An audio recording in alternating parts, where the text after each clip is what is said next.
dari kelompok 3 mahasiswa Stikes Hang Tuah Surabaya tingkat 1A. Saya sendiri Vira Febriana dengan NIM 24145 dan rekan Saya Indah Mamlot Mufidah dengan NIM 24140. Nah, di video kali ini kami akan mengupas tuntas tentang materi kelainan kongenital dan juga penyakit genetik.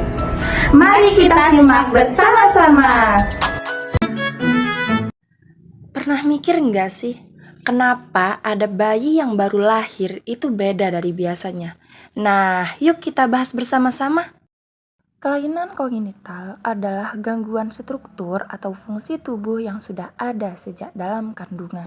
Bisa langsung terlihat sejak lahir atau baru muncul beberapa waktu setelahnya.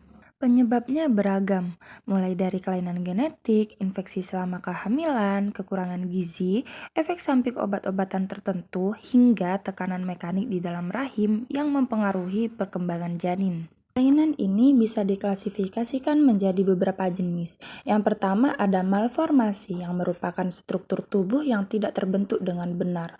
Dan yang kedua ada deformasi ketika bentuk tubuh berubah karena tekanan dari luar. Yang ketiga ada disrupsi yang terjadi saat jaringan tubuh rusak karena faktor eksternal. Dan yang terakhir ada displasia yang merupakan pertumbuhan sel yang tidak normal. Selain itu, bisa juga dibedakan berdasarkan kompleksitasnya. Ada yang tunggal, sindrom, asosiasi, dan kompleks. Namun, jika kita ingin melihat dari tingkat keparahan, dapat dikenal dengan dua istilah loh, yakni yang pertama ada mayor untuk klasifikasi yang berat, dan yang kedua ada minor untuk klasifikasi yang ringan. Misalnya nih, jari yang menempel itu minor, tapi kalau kelainan jantung bawaan, ya, itu adalah mayor dan butuh penanganan yang serius untuk itu. Penyakit genetik dapat muncul karena mutasi atau perubahan pada gen ataupun kromosom. Ada yang dapat diwariskan dari orang tua dan ada pula yang terjadi secara spontan tanpa riwayat keluarga sebelumnya. Ibaratnya seperti halnya kita yang salah mengetik di blueprint tubuh kita dan dampaknya apa? Iya, bisa seumur hidup. Secara umum, penyakit genetik dibagi menjadi 3 monogenik, yaitu akibat mutasi satu gen poligenik yang melibatkan banyak gen dan pengaruh lingkungan. Kelainan kromosom yaitu perubahan jumlah atau struktur kromosom. Nah, teman-teman, sekarang kita kenalan sama beberapa contohnya yuk. Beberapa contoh penyakit genetik yang umum. Yang pertama ada albino, yaitu di mana tubuh tidak bisa menghasilkan melanin sehingga dapat menyebabkan kulit rambut dan mata tampak pucat. Yang kedua ada anemia sel sabit, yang di mana sel darah berbentuk seperti bulan sabit dan bisa menghambat aliran darah.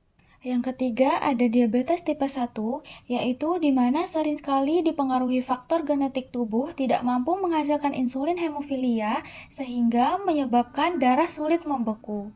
Selanjutnya yang keempat ada buta warna, yang di mana penderita sulit membedakan warna tertentu dan lebih sering terjadi pada laki-laki. Selanjutnya yang terakhir yaitu polidaktili, yang di mana jumlah jari tangan atau kaki lebih dari 5.